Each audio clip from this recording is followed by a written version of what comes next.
8:16 a.m., August 6, 1945. A city of 350,000 people vanishes in 43 seconds. Not bombed, not burned. Erased. 5 square miles of steel, wood, flesh, and memory, gone before the sound of the explosion, could travel 3 blocks. And the man who gave the order to drop that bomb was sitting in the Oval Office in Washington eating breakfast. 1,300 miles away in Tokyo, a telegraph operator named Kenji Mori was staring at a dead machine. He had been trying to reach Hiroshima for 11 minutes. He tried again. Static. He rerouted through Osaka. Nothing. He rerouted through Kobe. Nothing. He pushed back from his desk, walked to his supervisor, and said 4 words that would set off the most catastrophic chain of institutional failure in modern military history. Hiroshima is not responding. What happens next is not a story about the bomb. You already know about the bomb. This is the story about what the Japanese High Command did with the information after the bomb fell. What they said, what they refused to say, and how that gap between truth and official language, that gap of hours then days, cost tens of thousands of people their lives when the second bomb fell on Nagasaki 72 hours later. This is the story of 8 days. 8 days in which Japan's military leadership received accurate, confirmed intelligence that an atomic weapon had destroyed an entire city and chose to argue about vocabulary. At Imperial General Headquarters in Tokyo, the duty officer on the morning of August 6th received the first report at approximately 8:30 a.m. Communication blackout from Hiroshima. Possible air raid. Standard procedure initiated. The duty officer logged it, escalated it, and went back to his other work. Because this was not unusual. American B-29s had disrupted communications in dozens of Japanese cities over the past 6 months. The assumption was routine. A large conventional strike, possibly incendiary clusters, possibly a new payload configuration. What nobody in that building understood yet was that the silence from Hiroshima was not the silence of damaged telegraph lines. It was the silence of a city that no longer existed in any form their training had prepared them to process. By 10 a.m., the reports coming in from the city's outskirts were deeply strange. Survivors reaching the edges of the destruction zone were describing a single flash. No formation of bombers, no sustained raid. 1 aircraft, 2 at most. Then a wave of light that moved faster than sound, faster than thought, faster than anything a soldier trained in 1945 had a Category 4. The wooden buildings were not burned. They were simply gone. The people standing in the open, within 2 kilometers of the city center, were not wounded. They were shadows burned into stone. The duty officer escalated again. This time the reports reached general staff level. And here is where the story becomes something that should make every person watching this feel a cold and specific kind of anger. The men at general staff level were not stupid. They were not uninformed. They had access to intercepted American radio broadcasts. They had scientific advisors. They had, within hours of the bomb's detonation, translated transcripts of President Harry Truman's public statement, a statement that named the weapon, directly described its yield in precise technical terms, and warned Japan that if its leadership did not accept surrender terms immediately, and Truman used these exact words, they could expect a rain of ruin from the air, the like of which has never been seen on this earth. The Japanese Army's public response to all of this was a single sentence. A new type of bomb was used, causing considerable damage. That was it. That was the official statement released on the evening of August 6, 1945, while Hiroshima was still burning, while survivors were still pulling bodies from the rubble, while the smoke column above the city's center was still visible from 60 miles away. Considerable damage. 5 square miles of complete obliteration. The 2nd Army headquarters gone. The largest military depot in western Japan gone. 90,000 people dead before sunset, with tens of thousands more already dying from radiation effects that no doctor on Earth had the knowledge or equipment to treat. And the official language coming out of Tokyo was considerable damage. Lieutenant Colonel Hiroshi Fuji had already seen it. He was the officer ordered to fly to Hiroshima personally and report what he found. He boarded his aircraft in Tokyo that morning, flew southwest toward a city he had visited before, a city he knew. A city with streets and markets and hospitals and schools. And from altitude, he saw the smoke column long before he could see anything else. He circled. He looked down. And then he circled again, because the first pass had not given his brain enough time to process what his eyes were sending it. The city center was not damaged. It was flat. gray, featureless. A landscape that looked less like a bombed city and more like a table. Everything that had given Hiroshima its shape, its buildings, its bridges, its neighborhoods, its density, had been compressed into a layer of ash and rubble so uniform it barely cast shadows. Fuji did not land immediately. The fires in the outer zones were still active. He circled one more time, transmitting observations as fast as he could form sentences, and then turned back toward the nearest functioning airfield. His full report reached Tokyo by early evening. Total destruction across the central zone. Casualties in the tens of thousands at minimum. Command infrastructure of the Second Army effectively eliminated. The cause cannot be determined from aerial observation, but no conventional weapon or combination of weapons can account for what is visible from altitude. The Army received this report, read it, filed it, and released no additional public statement that night. On August 7th, the follow-up communique from Imperial General Headquarters acknowledged enormous damage and described the weapon as causing considerable casualties. Still no name. Still no scale. Still nothing about the obliteration of the regional command structure. Just considerable casualties. Meanwhile, Truman's broadcast was being repeated on American and Allied radio stations every few hours. The phrase atomic bomb was now in global circulation. Japanese citizens with shortwave receivers were hearing it in their homes. The Army could control its own newspapers. It could not control the sky. This is the moment where you have to understand who was making these decisions and why. War Minister Korechika Anami was not a man who failed to grasp what had happened. When the Truman transcript landed on his desk, he read it. He understood it. And then he made a choice that is almost incomprehensible from any angle except the one that made sense inside the institution he served. If the Army publicly acknowledged that a single bomb had destroyed a major Japanese city, the logical foundation of their entire strategy, hold the home islands, bleed the American invasion force on the beaches, negotiate from strength, collapsed instantly. One bomb did not fit that strategy. One bomb that could level a city every 3 days made the strategy not just difficult, but delusional. And Anami could not accept that. Not yet. Not without scientific confirmation. Not without something that would let him construct a different argument. So he ordered his scientists to assess whether the weapon was genuinely atomic. The assessment would take until August 8th. 2 days.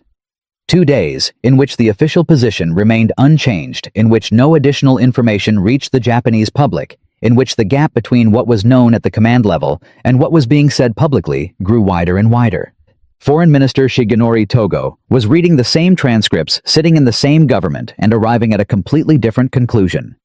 He pushed immediately for an emergency cabinet session. He requested an urgent audience with Prime Minister Suzuki on August 7th. He argued clearly and directly that the situation had already changed, that the atomic bomb had fundamentally altered the logic of continued resistance, and that the government had to respond. Anami blocked it, not with force, with procedure. With the institutional weight of the Army's position, which was the dominant voice in any room it entered. The scientists have not confirmed the weapon's nature, he said. Wait for confirmation. Maintain the official position. Do not treat a single event as a turning point before we understand it fully. The confirmation arrived on August 8th. The weapon was atomic. The burn patterns, the yield, the radiation effects, all of it consistent with a uranium fission device. There was no longer any scientific uncertainty. The Army's own experts had confirmed what Truman had announced 2 days earlier.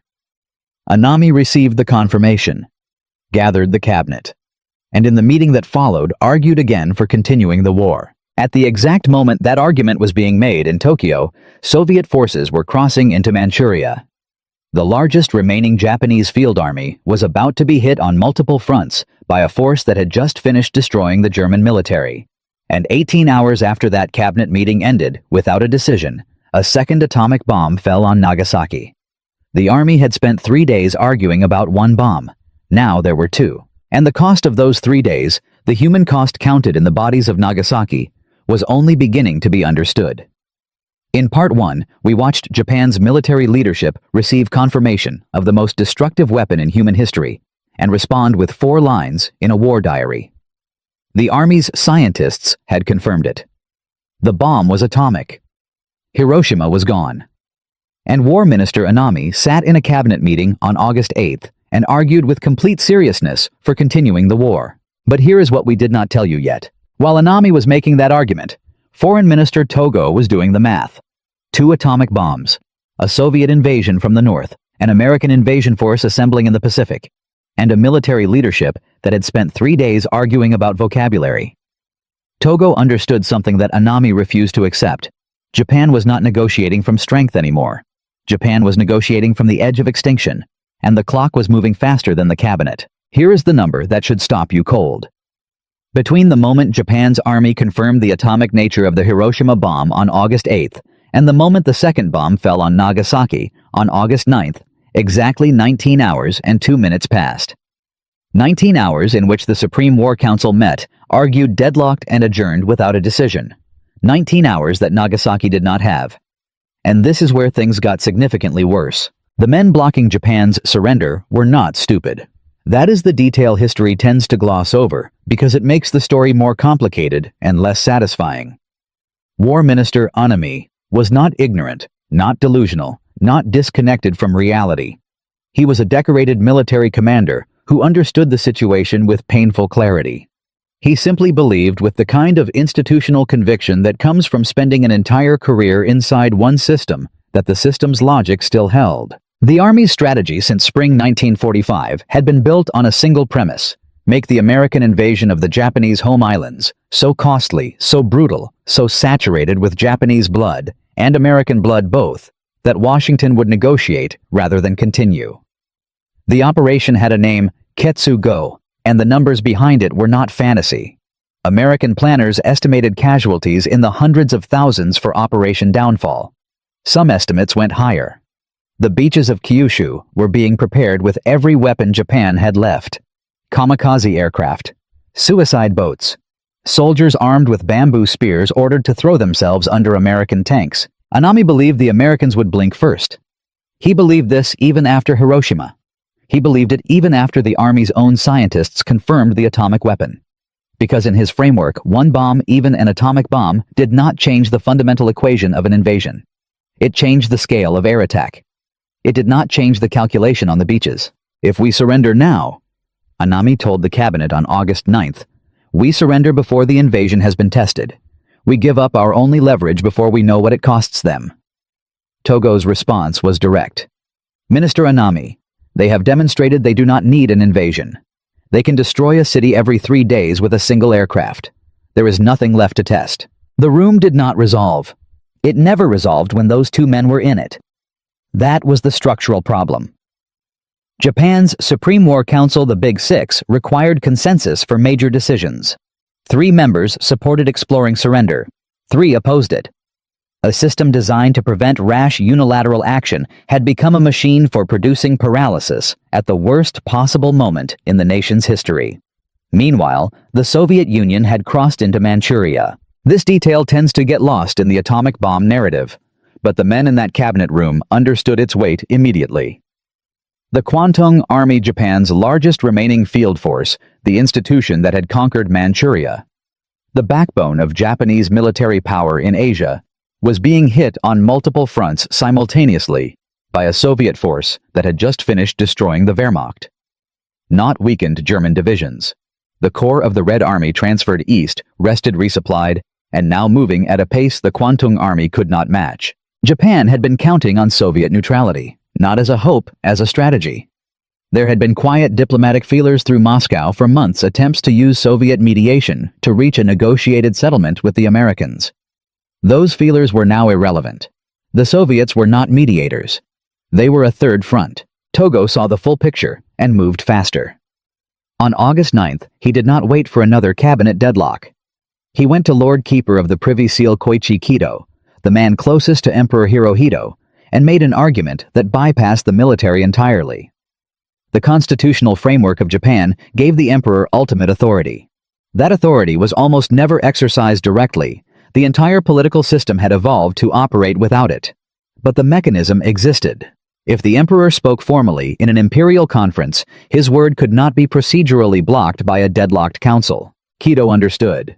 He had been watching the deterioration since August 6th with a clarity that the military's institutional filters had prevented Anami from achieving.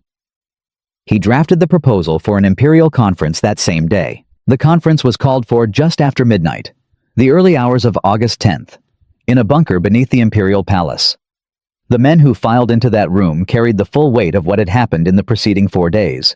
2 atomic bombs, a Soviet invasion, 19,000 more dead in Nagasaki, and a council that had met repeatedly and produced nothing. Anami spoke first. His argument was the same argument he had made on August 8th. The home island defense still held. The invasion had not been tested. Surrender before the beaches were fought was surrender without leverage. His voice in that room was still the voice of the institution that had run Japan since 1931, and it carried the full force of that history. Togo spoke.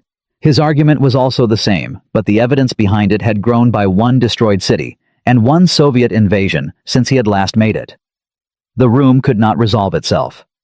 This was not surprising. These men had been unable to resolve themselves for 4 days. What was different was the man at the center of the table. Hirohito spoke. He did not make a military argument.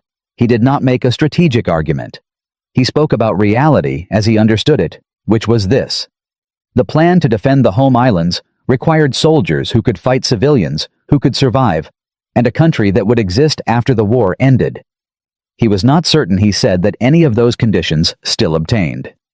He was not certain that the suffering his people had already endured could be multiplied further on the beaches of Kyushu and still produce a country at the end of it. He accepted the Potsdam Declaration.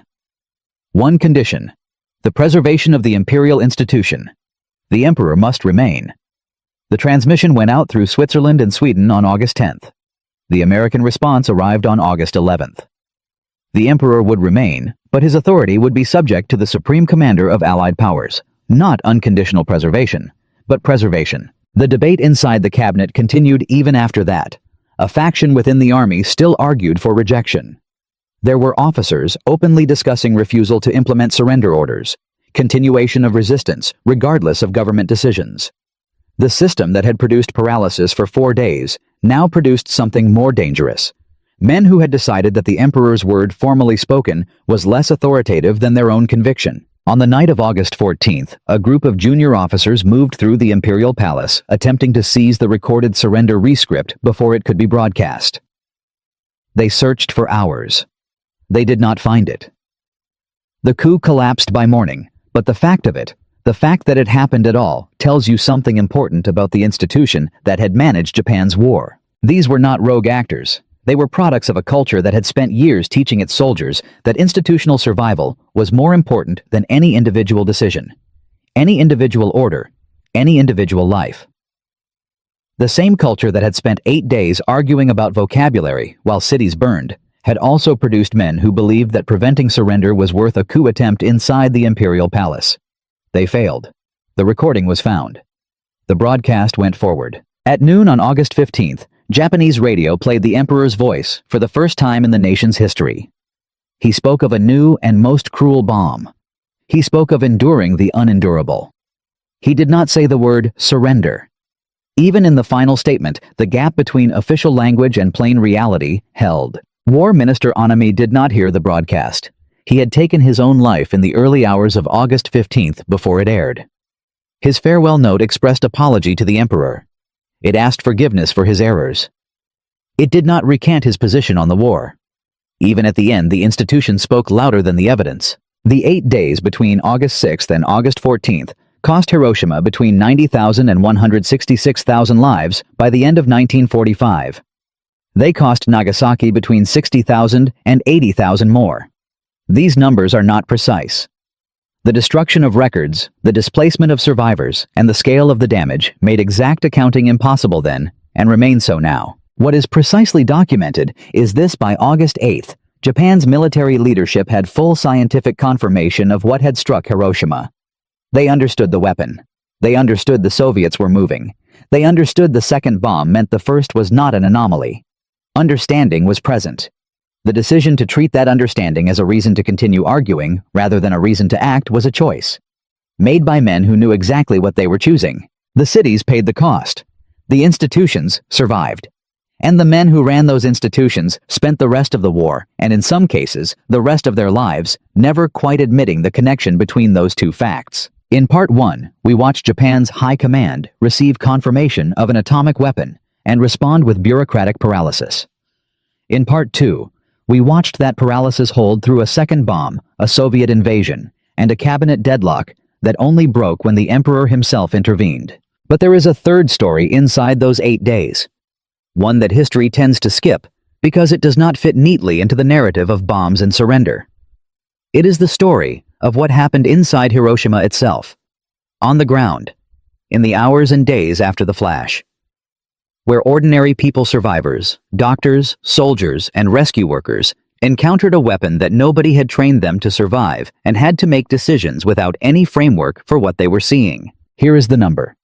Of the roughly 2,400 Japanese soldiers assigned to Hiroshima's military installations on August 6th, fewer than 600 were able to report for duty the following morning.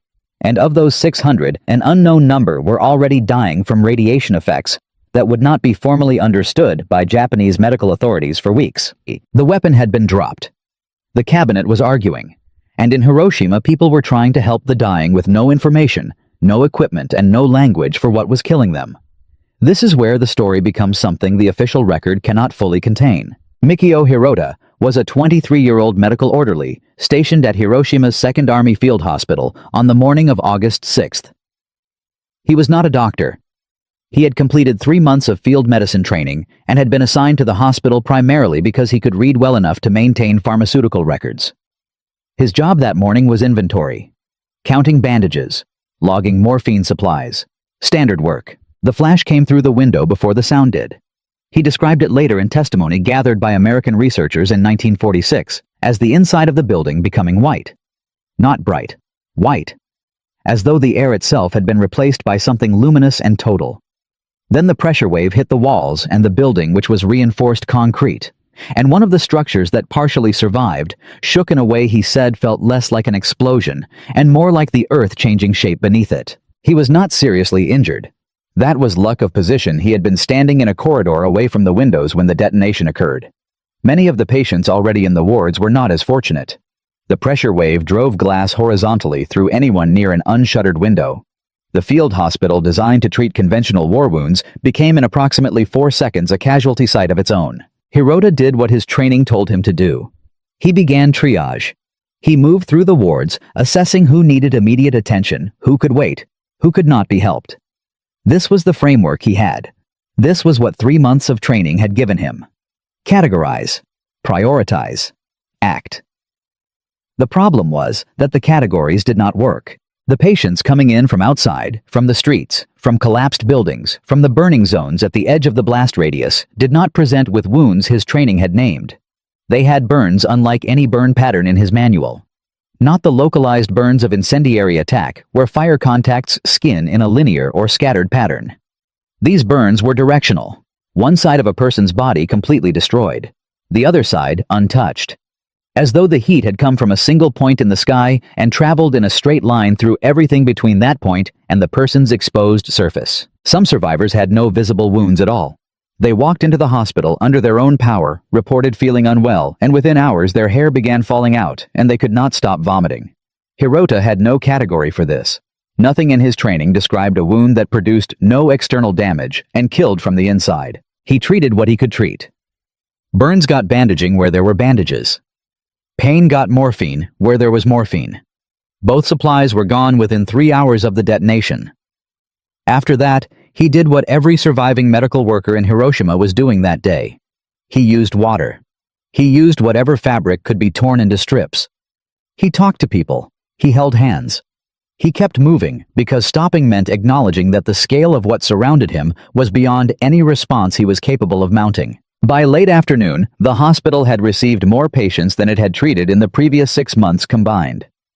The staff had no idea what was killing the people who had no visible wounds.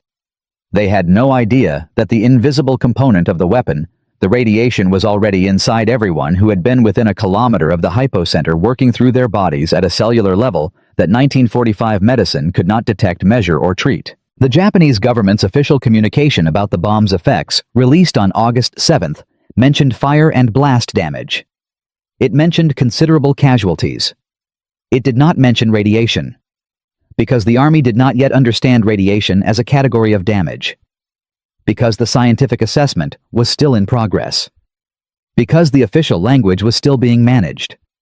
In Hiroshima's ruined hospitals, people were dying from something nobody had officially named yet. The American response to Japan's conditional surrender acceptance arrived on August 11th, and it contained language that produced one final crisis inside the cabinet.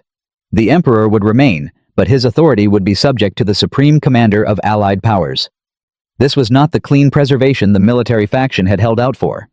It was preservation with conditions. Occupation with a human face on top. Anami still did not accept it.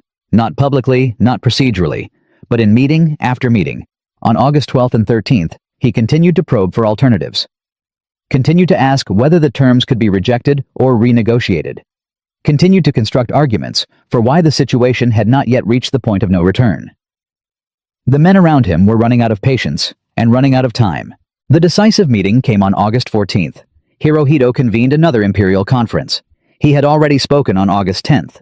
He spoke again now with the same conclusion, but this time with something closer to finality in the language. The war was to end. The rescript was to be recorded and broadcast. This was not a request for further debate. Anami left that meeting and spent the afternoon writing. Not military orders, not strategic assessments. A personal statement, a farewell addressed to the emperor and to the institution he had served since he was a young officer. He expressed apology for his errors. He asked forgiveness. He did not name the specific errors. He did not write that he had been wrong about the war, wrong about the bomb, wrong about the calculation that one more stand on the beaches could produce a negotiated settlement. The institutional self could not produce that sentence even at the end. He took his own life before dawn on August 15th. The coup attempt came that same night. Junior officers moving through the palace grounds looking for the recording, certain that preventing the broadcast was both possible and justified. They interrogated palace officials. They searched storage rooms. The recording had been hidden well. They did not find it. By morning, the senior officers involved had recognized that the attempt had failed and would not be repeated. Some took their own lives. Others surrendered to military police. At noon on August 15th, the broadcast went out. Hirohito's voice heard publicly for the first time, reading a text that had been composed with extraordinary care to say the maximum necessary with the minimum possible plainness. A new and most cruel bomb. The endurance of the unendurable. The acceptance of the general trends of the world. Not we surrender because we were wrong. Not the military's assessment failed and cities were destroyed while we argued. Not the 8 days between August 6th and August 14th cost a number of lives that could have been smaller if we had acted on information we already possessed. The official language held to the end. Even surrender was described in language that softened its edges. Back in Hiroshima, Mikio Hirota was still working. He had not stopped working since the morning of August 6th. He would continue working through August and September and into the autumn as the slow deaths from radiation continued among people who had walked into the hospital under their own power and showed no visible wounds. He would not learn until American researchers arrived with Geiger counters and medical literature that what he had been watching was acute radiation syndrome. He would not learn until then that the invisible component of the weapon had a name, a mechanism, and a process of progression that was already documented in physics literature that the Japanese medical system had never been given access to. He survived. He gave testimony. He is part of the record. The gap between what Japan's leadership knew and what they said between the confirmation on August 8th and the surrender on August 15th is 7 days. In those 7 days, Nagasaki was destroyed. Tens of thousands more people entered the category of the dying. The record of those 7 days is precise. The cabinet minutes survived.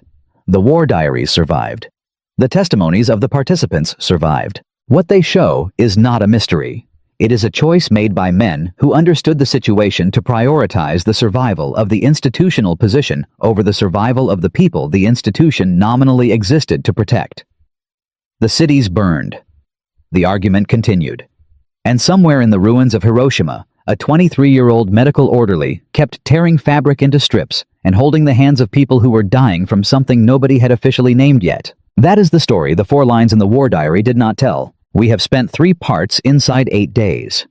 August 6th to August 14th, 1945. We watched a weapon destroy a city in 43 seconds. We watched a government spend the next week arguing about what to call it. We watched the emperor finally speak because no other mechanism was left. And in part 3, We stood with a 23-year-old medical orderly in the ruins of Hiroshima, treating radiation wounds with torn fabric and water because nobody had told him what radiation was. Now comes the question every story like this eventually arrives at. What happened after? What happened to the people? What happened to the decisions? And what, if anything, did any of it mean beyond the specific coordinates of those 8 days? Because here is the truth that the official history tends to smooth over. The men who managed Japan's institutional language through those 8 days did not disappear when the war ended. Their choices did not disappear. The gap between what was known and what was said, that gap has a cost that can be counted, and the counting has never fully stopped. Shigenori Togo, the foreign minister, who pushed hardest for surrender and was blocked at every turn by Anami, and the army survived the war.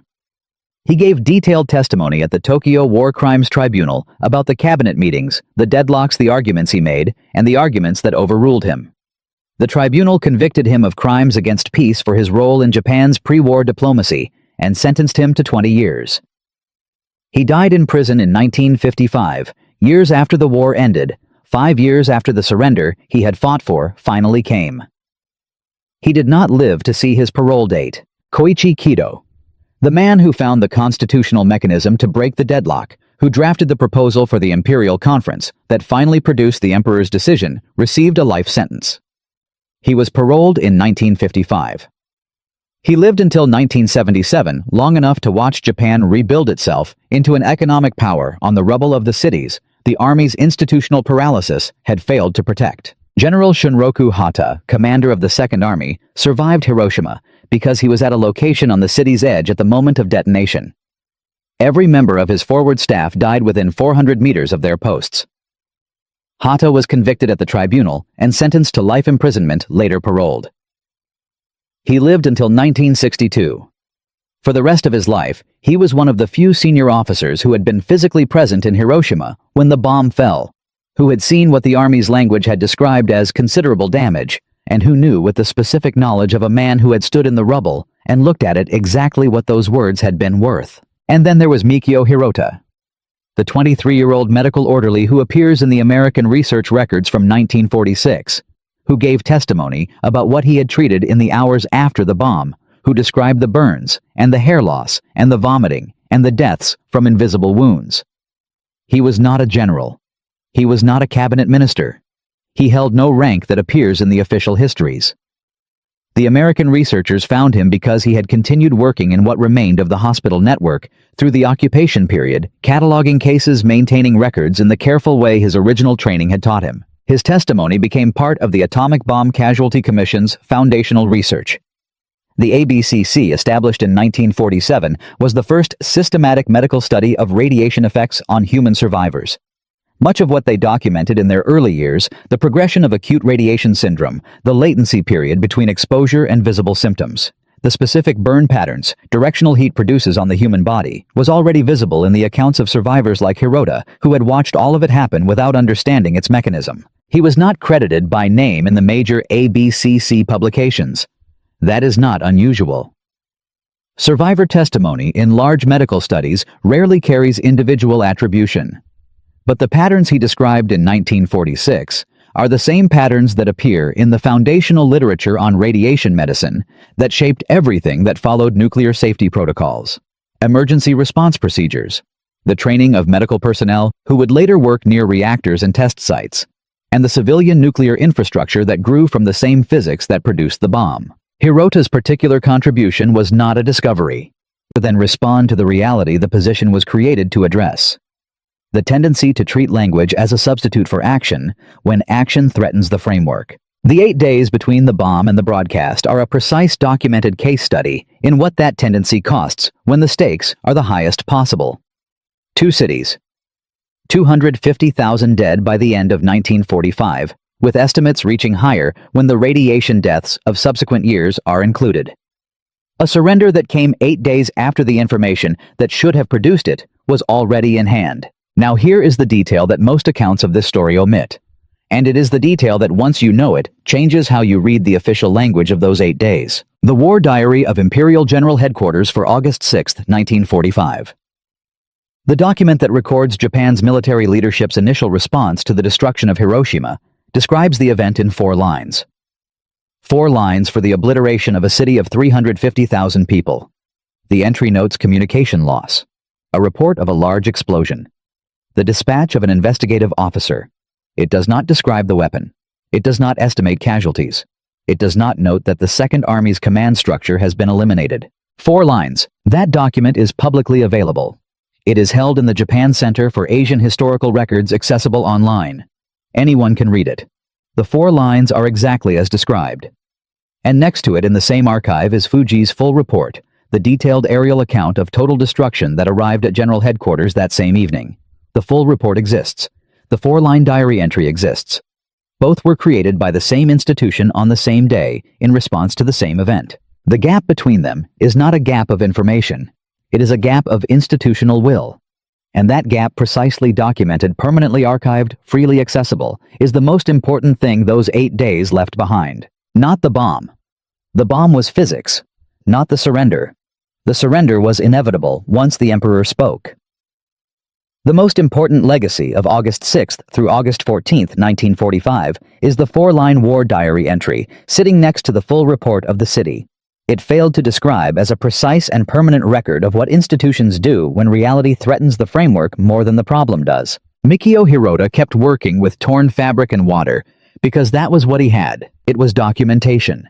He saw something nobody had a framework for, and he wrote it down anyway in the careful language of someone trained to maintain pharmaceutical records. And that documentation became one thread in the evidence that eventually produced the framework. That is not a small thing. That is how knowledge actually moves through catastrophe. The deeper legacy of those 8 days, however, is not medical. It is institutional. The Tokyo Tribunal examined the cabinet records in detail.